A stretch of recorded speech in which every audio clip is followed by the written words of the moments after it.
Right, so here's a review of the Fanmaster 9 kilowatt heater. I've been trying to find a review, but I couldn't find it, so I thought I'd upload one. Now it takes this plug. To get this plug installed, costed around 500 Australian dollars. So to get this whole wiring done from there all the way there, right? So I've got this installed, and these costed me about $300 on eBay from one of the retailers, resellers actually, of Fanmaster. Now, as you can see, this has been running for a while, right?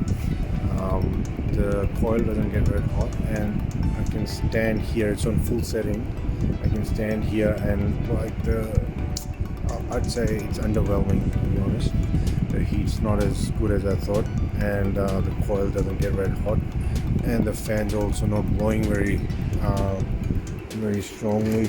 I can probably put a paper there to show you how it's blowing. So I've got this thing there, and it doesn't even blow the clock. Yep, so that's how underwhelming it is. So this is that. And also when if I switch it off from here and then I switch it back on, the thing doesn't blow warm air. You need to go and reset it from the top, from this button there, which is really hard to press. So another I'd say let down to press that button and then switch it back on. And then, as I said, I mean, the heat's just not good enough for a warehouse like this. I think I read it on their website. It says 60 square meter or maybe 45 to 60 square meter space